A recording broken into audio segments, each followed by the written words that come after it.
Sir ఫోన్లో చెప్పాక ఉసుక ఏమని వేసావా? ఇప్పుడే నీళ్ళు కొట్టినా మనం ఇప్పుడు మీరు ఫోన్ చేశారు అతను సార్. ఓకే, మంచి పని చేసుకోవాలి.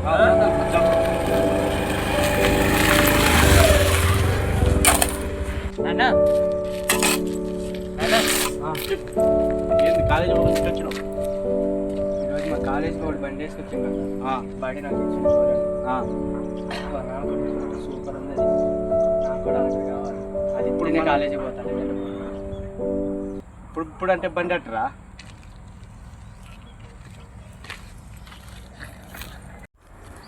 అడగంగానే ఎటుకొచ్చి కూర్చున్నావేనా? అడగంగానే అంటే ఇప్పుడు 3 లక్షల బైక్ ఆడదేనరా? అక్కడ అన్న పల్లెటూరులో మన కాడ ఉన్న కాడనే పొలం పండకనే అప్పులు అయిపోయి వాచింగ్ మీద కుదిరినా వాళ్ళకంటే డబ్బున్నోళ్ళు, మన గుడిసె కూడా గది లేని వాళ్ళం. ఇక్కడ వచ్చి వాచ్మెన్ గుండి కిరాయి గుండి మిమ్మల్ని చదివించుకోవడం కోసం సిటీకి వచ్చిన. ఇప్పుడు 3 లక్షలు పెట్టి బైక్ కొనిమంటే కొనిస్తే సైకిల్ ఉంది, సైకిల్ మీద రాదురా? సైకిల్ మీద పోయి రావడానికి ఇబ్బంది అవుతుందా?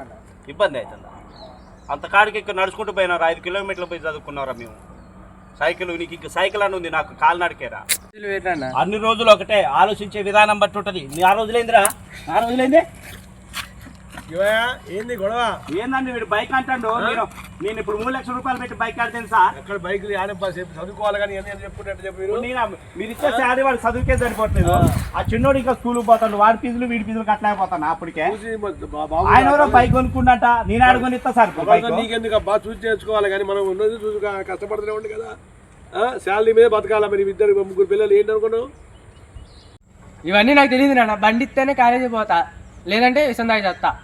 బాబు గారు చూడండి, ఏంది చిన్నోడు మాట. వీళ్ళ కోసమే నేను సిటీకి వస్తే లేదని ఇట్లా మాట్లాడతారు. అది కాదులే కానీ ఇక వద్దులే కానీ ఒక 1000 రూపాయలు అడ్వాన్స్ ఇవ్వండి.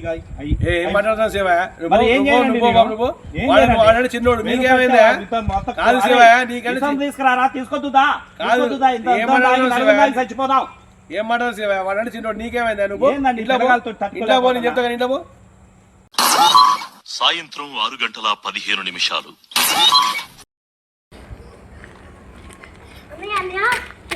మీ ఫ్రెండ్ బండి కొన్నాడంటగా చెప్పినావుగా నాకు. నైట్ అంట బైపాస్ ఎక్కిందంట, రారి గుద్దిందంట, బండి గుల్లా, మనిషి గుల్లా, మనిషి చచ్చిపోయిందంట.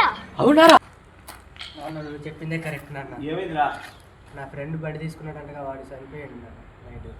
ఏం చెప్పిందా? పెద్దోళ్ళు పనులు చేసి చిన్నోళ్ళు చేస్తే అంతే ఉంటుందిరా. ఇప్పుడు ఆ దొరగా చూడు, డబ్బులు నేను బైక్ కొనిచ్చిండు, పిల్లగాడు పోయిండు, బైక్ పోయింది. ఎందుకురా జీవితాలు? ఏ వయసులో చేయాల్సింది ఆ వయసులో చేయాలరా. పెద్దోళ్ళు చేసే పని చిన్నోళ్ళు చేస్తే ఇంతే ఉంటుందిరా. ఇప్పటికైనా బుద్ధికి చదువుకో. ఫ్రెండ్స్, ఈ వీడియోలో చూసారా, 17-18 సంవత్సరాల పిల్లగాళ్ళు అవగాహన లేకుండా వాళ్ళు వయసుకి మించి పనులు చేసినా బైక్ అడిగినా కొనికండి. కొనిచ్చినా అది తల్లిదండ్రులదే తప్పు. వాళ్ళు బైక్ కొనిచ్చి అవగాహన లేకుండా రోడ్ల మీద స్పీడుగా పోతుంటే వాళ్ళు పడిపోయింది కాక, వాళ్ళు చనిపోయింది కాక, రోడ్డు మీద పోయే ప్రజలకు కూడా ఇబ్బంది జరుగుతుంది. వాళ్ళు చనిపోతున్నారు, వాళ్ళు నష్టపోతున్నారు. వయసుకి మించిన పని పిల్లగాలతో చేయించకండి. ఈ వీడియో ప్రజల కోసమే. ఫ్రెండ్స్, ఈ వీడియో నచ్చినట్టయితే షేర్ చేయండి, లైక్ చేయండి, గంట కొట్టండి.